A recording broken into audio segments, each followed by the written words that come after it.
Welcome back. If you just joined us, our guest on this episode of Question Time is the acting chairman of the Nigerian Electricity Regulatory Commission, Dr. Anthony Akah. Don't go away.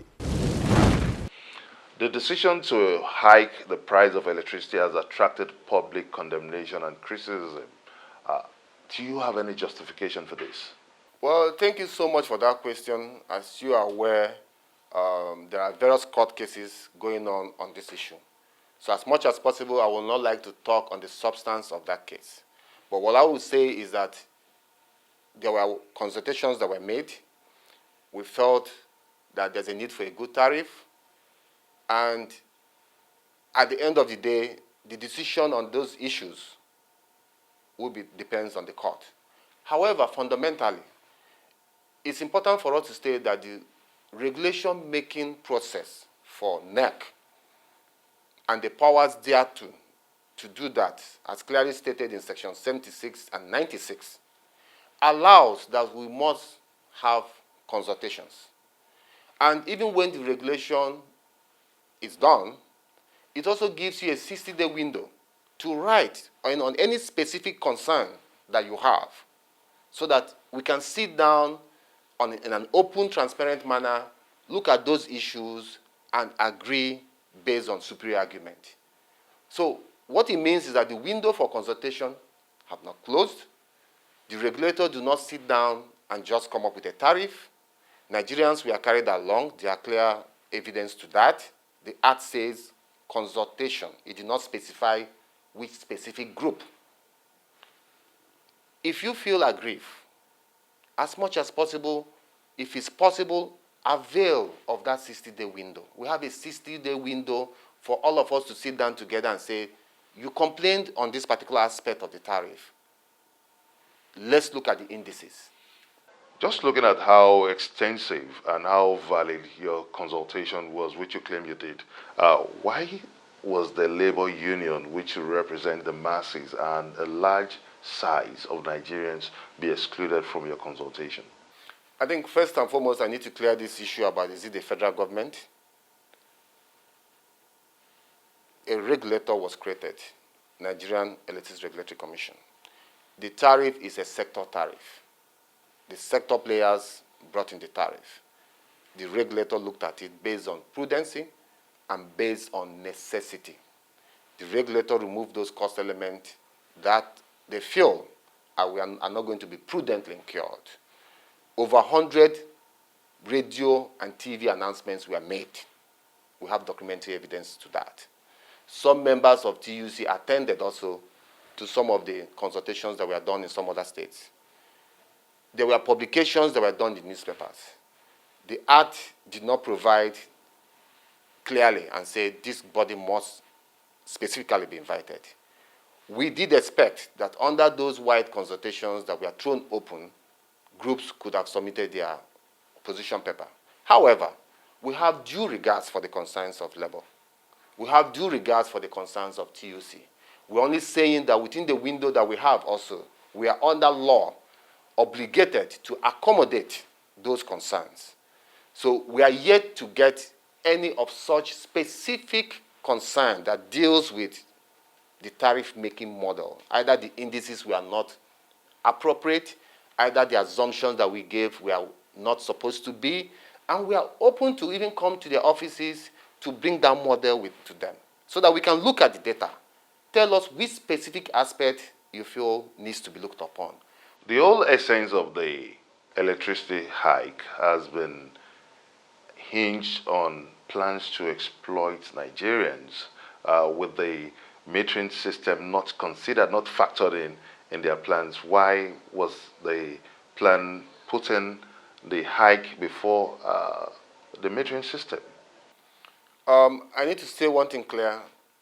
The Nigerian Electricity Regulatory Commission is so much concerned about these vexing issues affecting Nigerian consumers. And in coming up with our regulatory interventions, we had to balance both parties. What does it mean? The operators' performance agreements were predicated on we giving them a cost-reflective tariff.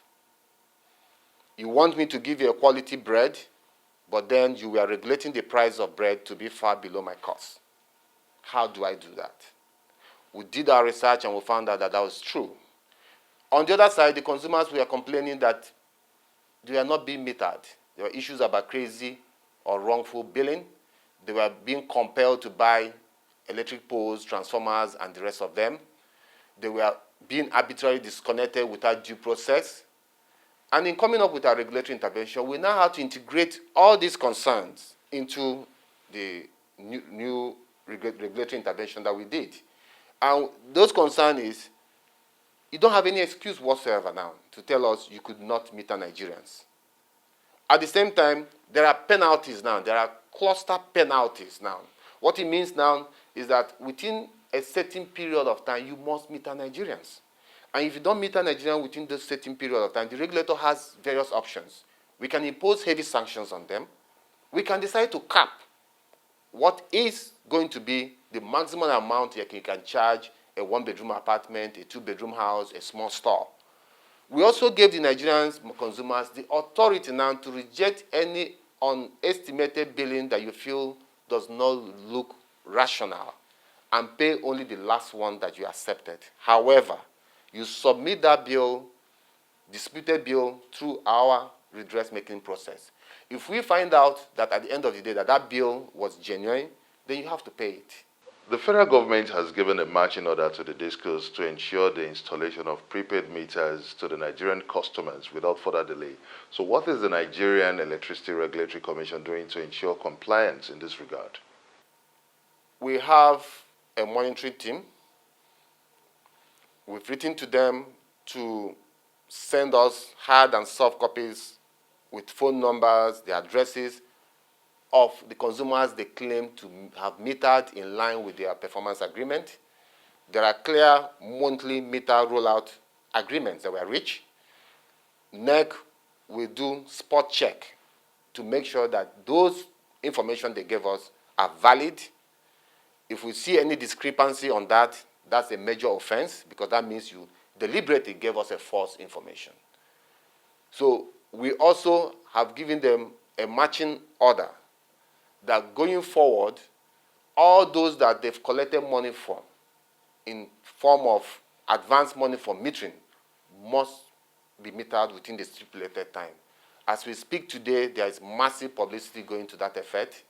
Our team are everywhere looking at the estimated billing methodology, the one they are imposing on Nigerians without metering. Where we see any widespread violation of our estimated billing methodology in coming up with bills to Nigerians, we will impose the appropriate sanctions to them. When is the deadline for the installation of the prepaid meters? The metering order is part of the issue before the court. I wouldn't like to comment so much on that, but I would rather comment on the aspect of the performance agreement. The performance agreement clearly stated the volume of meters they must meter, and we are holding them responsible on that. What we are looking at is that within a time frame as we order them, if they don't do that, we have options. We can impose a penalty on them. We can at the same time also come up with capping. And capping is something that no distribution company would like to have.